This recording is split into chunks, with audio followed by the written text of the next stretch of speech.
Welcome back guys. Now after discussing about cytoskeleton, now in this video, let's discuss about the main types of transport across the cell. Okay, transport across the cell membranes. See, mainly the transport is divided into two types. One is active transport and passive transport. One is active and other is passive transport. So what exactly is active? Active type of transport means while transporting the substances either in or either out of the cell, while transporting the substance across the cell membrane, if energy is involved while transporting a substance, then it is called as an active transport. So active transport means what? Energy is utilized or ATP is utilized in the transport of a substance. Then what exactly is a passive transport? No need of energy, no energy utilized. Now we will start to have it out. So why in certain types of transport energy is required and why in certain types of transport energy is not required? See, let me tell you the reason. Reason is why energy is required, because in active transport, listen, in active transport, the substances are getting transported. Whatever the substance that is getting transported, substances move from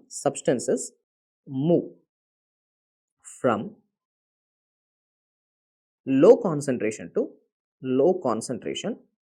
high concentration. So if you want to move a substance from a low to high concentration, that is against the concentration gradient, means from low to high. Okay, you have to use the energy. The same thing. No, if you take a ball, and if you want to move up against the gravity, you have to give the energy. To move this ball up. But while a ball is falling down, there is no need of any energy. It will automatically fall down because of the gravity. No need of any energy. Actually, it will release the energy. While it is falling, it will release the kinetic energy. Okay, so what I am trying to say, active transport, why energy is involved? Energy is involved because we are moving a substance from a low concentration towards high concentration. Then what about a passive transport, sir? Passive transport, there is no need of energy. Why? Because a substance moves from, high to low concentration. High concentration to low concentration. Means according to the concentration gradient, this is like a downhill movement, not uphill movement, downhill. So one is uphill, which requires energy, other one is a downhill, which do not require the energy. Okay. Now let's see, active transport is further divided into primary active transport and secondary active transport. Primary active, secondary active. Passive transport is further divided into two types. One is diffusion and osmosis. Okay, diffusion and osmosis. See, diffusion is further divided into simple diffusion, facilitated diffusion. Now, what is our target in this video? In our video, our target is we have to discuss all these 5 different modes of transport. What are the 5 different types of transport, guys? Primary active transport, secondary active transport, simple diffusion, facilitated diffusion, osmosis. These are the 5 different types of transport which I want you to understand. So first let's discuss about the primary active transport. So what exactly is this primary? See how the questions will come in your exam. They will ask the examples. What is the primary active transport, secondary active transport, simple diffusion, facilitated diffusion, osmosis? What are the examples? Different examples. So chalo. Now let's begin our topic with the primary active transport. Okay guys. Now take the heading primary active transport. How to identify primary active transport? See, if anything ends with the word ATPase or pump, definitely it's an example of a primary active transport. Okay. See, primary active transport means yes, energy is involved, ATP is involved. Directly, there is a direct use of ATP. Okay, direct use of ATP. So how to understand, sir? Now imagine here I am showing a cell. Let's take one cell. Now we all know cells are bags of potassium. There is more potassium inside the cell, and outside the cell, what is the major cation? Sodium. There is more sodium out and there is more potassium inside the cell. Now there is a transporter present. Let's say here is a transporter. Now what is the name of this transporter, sir? The name of the transporter is a sodium potassium pump. Sodium potassium ATPase or sodium potassium pump. What the sodium potassium pump will do? The sodium potassium pump, it's going to throw 3 sodium out of the cell. Okay, and it is going to bring 2 potassium into the cell. 2 potassium will go in. Now see, sodium is moving. Already outside the cell there is more sodium. Okay, inside the cell there is less sodium. But still see, the sodium is going from low concentration to high concentration. Sodium is moving towards the high concentration, from low to high. And also potassium, same thing. Potassium outside the cell is very less. Potassium inside the cell is high. So potassium is also moving from low to high concentration. Have I taught you? If you want to move a substance against the concentration gradient, they are not moving according to the concentration gradient, sir. They are moving against the concentration gradient. So definitely, what you have to use? You have to use ATP. You have to use what? ATP. So there is a direct use of ATP while transporting a substance, while transporting the sodium, while transporting this potassium. Yes, this sodium potassium pumps use ATP. The alpha subunit of the sodium potassium pump uses the ATP. So it's a active transport. So always remember, wherever you see the word sodium potassium pump, or if you see the word sodium potassium ATPase, like see sodium potassium pump or calcium ATPase or proton pump, they're all examples of what? They're all examples of the primary active transport. ATP is utilized in the transport of substances. Okay. Now for your FMGE exam or NEET PG exam, what you should know? See, the sodium potassium pump, it is a carrier protein. Already I have taught you in the previous video. Okay, in the first cell membrane video, I have taught you it's a carrier protein. It's not a channel, because the sodium potassium pump, it is made up of two subunits, alpha subunit and beta subunit. Alpha and beta subunit. What this alpha subunit will do? The alpha subunit, it throws 3 sodium out of the cell, it brings 2 potassium into the cell. It throws 3 sodium out, brings 2 potassium in. So while transporting these substances, the alpha subunit is undergoing what? It's undergoing shape change. Okay, the sodium potassium pump is undergoing shape change while transporting the substances. So that's why it's an example of carrier, not a channel. The sodium potassium pump is not a channel, sir. It's a carrier protein. So right, what exactly is a carrier means? Carrier means undergoes shape change.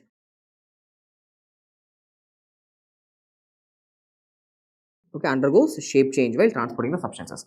And what is the coupling ratio? I have told you coupling ratio. What is the coupling ratio? For every 3 sodium going out, 2 potassium will come in. First 3 sodium will go out, later 2 potassium will come in.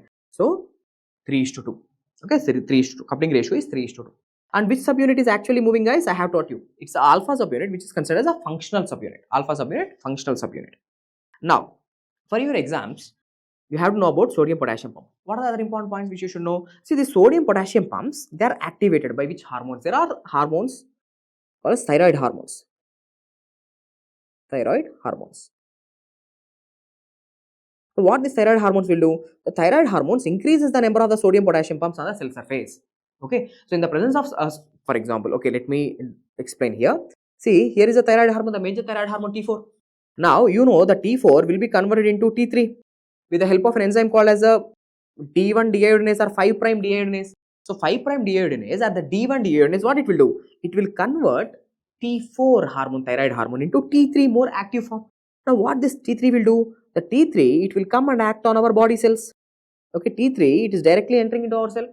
And where it will go? Directly it will go and enter into the nucleus. So T3, after entering into the nucleus, it will bind with its receptor. T3 bind with its receptor. See, always remember, thyroid hormone T3, they are having which receptor? Cell surface receptor? No. Thyroid hormones are lipid soluble. They will cross the cell membrane. They will cross the nuclear membrane. They will enter into the nucleus and bind with its receptor. Okay. Now, when the thyroid hormones bind with its receptor, what changes it will bring? Now, it will increases the number of the sodium potassium pump. The number of the sodium potassium pumps on the cell surface increases, means upregulation of the sodium potassium pump. So now tell me, whenever there are more sodium potassium pumps, more transport is happening, more sodium potassium transport is happening. While more sodium potassium is moving in and out of the cell, more ATP is getting broken down. The more the number of sodium potassium pumps, the more ATP breakdown. Yes or no? Now tell me, whenever the more ATP is getting broken down, tell me guys, whenever the more ATP is getting broken down, what will happen? The basal metabolic rate will increase, the BMR will increase. Now you understand? The thyroid hormones, by increasing the number of the sodium potassium pumps, increases the basal metabolic rate. Okay, for example, what is my normal basal metabolic rate? My normal basal metabolic rate as an adult, okay, male, as an adult male, in order to keep this body alive, okay, in order to keep this body alive for the next 24 hours, to maintain the homeostasis, okay, to maintain homeostasis, to maintain my pH, to maintain everything, how much energy is required? Let's say 3000 kilocalories. That is called as my basal metabolic rate. My basal metabolic rate, let's say, is how much? 3000 kilocalories. But tell me, what these thyroid hormones are doing? So thyroid hormones, by increasing the number of these proteins, by increasing the number of the sodium potassium pumps, now my body is going to use up more and more energy. Now there is more ATP breakdown. My body is using more and more calories, my cells are using more and more calories. So what will happen to my basal metabolic rate? Increases. So always remember, the thyroid hormones increases the basal metabolic rate. How? By increasing the sodium potassium pump, by increasing sodium potassium pumps. Okay. Now tell me, the sodium potassium pumps are inhibited by what? Inhibited by one thing which I want you to know for your exam, that is a drug called as digoxin. Others are also there, but I want you to know digoxin. There is a drug called as a digoxin. This digoxin, by inhibiting the sodium potassium pump, okay, by it inhibits the sodium potassium pump, it acts like a cardiac glycoside, guys. It acts like it's a cardiac inotrope. It increases the heart contractility. How? That you will study later in your pharmacology. Just one thing I want you to know: who inhibits the sodium potassium pump? Who inhibits the sodium potassium pump? A drug called as a digoxin. Who activates the sodium potassium pump? Thyroid hormone. Thyroid hormones have which receptor? Intranuclear receptor. Never forget. Thyroid hormones increases your basal metabolic rate. Done. With this successfully, what we have completed? We have completed the primary active transport, where there is a direct use of energy. Direct use of energy. Now, then what is a secondary active transport, sir? Secondary active transport means, first of all, what is a secondary active transport? Yes, energy is involved. Active transport, no, definitely energy is involved. But there is indirect use of energy. Okay, there is indirect, energy is involved, but indirectly, not directly, indirectly in some other way. So how to identify the secondary active transporter? Anything which ends with the word co-transport or symport, or even antipoters also, for most of the time antiport also, antiport. Okay, so sympoters, co-transporters, antipoters. If you see these words, definitely they are all examples of what? Secondary active transport. They are all examples of what? Secondary active transport. Now, how to understand the secondary active transport, sir? What is this indirect use of energy? Let me explain you.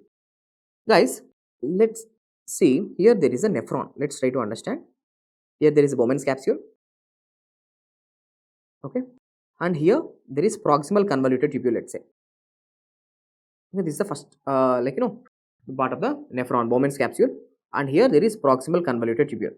You know, proximal convoluted tubule, it's having these cells, lining cells. Here is a lining cell. Okay, these are the epithelial cells. Okay, PCT, proximal convoluted tubular epithelial cells. Now, guys, try to understand. Here, the membrane which I am highlighting this side, this is called as a basolateral membrane. This membrane is called as a basolateral side. And this membrane which I am highlighting right now, this is called as a luminal membrane. Luminal side means towards the lumen side, and this is a basolateral side. Now, guys, here I am showing a protein. Okay, protein. Now, what this protein is doing? Try to understand. It is bringing, first it's throwing 3 sodium out of the cell. Okay, and what it's bringing? It's bringing 2 potassium into the cell. 2 potassium into the cell. So now tell me, what is it? You know, it's a sodium potassium pump, sir. It's a sodium potassium pump, which is an example of primary active transport. Now, because of this sodium potassium pump, what happened to the intracellular sodium levels? Tell me. Always the sodium is going out of the cell. So what happened to the intracellular sodium levels? There is low sodium inside the cell. There is low sodium inside the cell. Okay. Now, try to understand. Guys, here in the nephron, sodium is getting filtered from the glomerulus. Sodium is getting filtered. Glucose is also getting filtered. Amino acids, bicarbonates, different substances are getting filtered. Now, let's talk about only sodium and glucose for now. Now, tell me, sir, here there is low sodium definitely, and here there is high sodium because the sodium is getting filtered. No. So, here there is high sodium. There is more sodium. Okay, there is more sodium. I am showing it with the up arrow. There is more sodium here. And what about the glucose? See, actually in these cells, in this proximal convoluted tubular epithelial cells, there is more glucose present. Okay, continuously the cells are reabsorbing the glucose, no? So they contains more glucose. Here there is more glucose. Okay, so when compared to here, here the glucose is actually less. Glucose is less. So now try to understand. Here there is low sodium, here there is high sodium. Here there is high glucose, here there is low glucose. Now, do you know what happens? Now the sodium will try to go from high concentration to low concentration. What the sodium is doing, guys? See, with the help of this transporter, see, there is a transporter which I am showing in the blue color. See, there is a transporter. Now, through this transporter, the sodium is trying to go from high concentration to low concentration, means high to low concentration. So, now tell me, why the sodium is going from high to low concentration, guys? Because of this sodium potassium pump. No, it's a sodium potassium pump. By using the energy, it is keeping the intracellular sodium levels low. Because the intracellular sodium levels are less, the sodium will try to go from high concentration to low concentration. Now, when a sodium is going from high concentration to low concentration, see, when a sodium is wherever the sodium is going, see, when the sodium is going from high concentration to low concentration, glucose will also go with it, sir. Okay, glucose will also go with it, but the glucose is going from low concentration to high concentration. Now try to understand it like this. When a substance is going from high concentration to low concentration, according to the concentration gradient, no. So when a substance is going to go from high concentration to low concentration, it will release the energy actually. Now by using that energy, glucose will go from low to high concentration. Imagine there is a ball. Okay, there is a ball, sir. Okay. Now this ball, if you want to throw up, you have to give the energy. You have to give the energy in order to just push the ball up. But when the same ball, when it is falling down, means from high to low, when a ball is falling from high to low, it will release the energy. Okay, the kinetic energy will be there. You can feel that. You can go and stand just down to the ball, it will come and hit you. You can feel that energy. Okay. So in the same way, when the sodium is going from high concentration towards the low concentration, it will release energy. By that energy, the glucose will also go into the cell. So finally tell me, sir, the substances are getting transported. Sodium is getting transported, glucose is getting transported, yes or not? Yes. Energy is involved or not? Yes, energy is involved. Where? Here energy is involved. Not directly in this place. In this place, no ATP is involved. In this place, no ATP is involved. But where the ATP is involved? Here. Because of this sodium potassium pump, the intracellular sodium levels are kept less. Because the intracellular sodium levels are low, the sodium will try to go from high concentration to low concentration. While the sodium is going from high concentration to low concentration, it will take the glucose along with it. So yes, transport is happening. But energy is directly involved? No, directly here energy is not involved, here it is involved. So that's why it's an example of secondary active transport. So now tell me, glucose reabsorption in the PCT is an example of active transport or passive transport? Active transport. Is it a direct active transport? No, it is indirect active transport. Okay, indirect active transport or secondary active transport. There is indirect usage of energy. Okay, indirect usage of energy. Now you understand? Now, question is, what is the name of this transporter? Okay, you know this is sodium potassium pump. This is sodium potassium pump. But what is the name of this transporter, guys? See, here sodium is going into the cell as well as glucose is going. So the name of this transporter is called as, okay, the name of this transporter is called as SGLT2, that is sodium glucose linked. Means the sodium transport is linked with glucose. Okay, so sodium glucose linked transporter type 2. So you can call it as sodium glucose co-transporter. So that's why from today, wherever you see the word co-transport, means two substances are moving. So co-transporters are symport. Symport means same direction. The two substances are moving in the same direction. If they are moving in the opposite direction, then it is called as the antiporters. So from today, all symporters, co-transporters and antiporters, they are examples of what? They are examples of secondary active transport where the energy is used indirectly. So now tell me, if they ask a question something like this, sir, the energy for the secondary active transport is provided by sodium potassium pumps. So now right here, one of the important MCQ about the sodium potassium pump, right? The sodium potassium pumps provide energy for secondary active transporters. So by themselves, the sodium potassium pump by themselves, they are example of what? Primary active transport. They are using the ATP. Okay, but they provides the energy indirectly for the secondary active transporters. Okay, na? So done. So with this, what we have completed? We have completed the secondary active transport. How to identify the secondary active transport, guys? Wherever you see the word, see sodium potassium 2-chloride symporter. See, you have seen the word symporter. See here also co-transporter. Just now I have taught you SGLT, sodium glucose, two substances are going. So sodium glucose, just now I have taught you sodium glucose, SGLT type 2 is present in the PCT.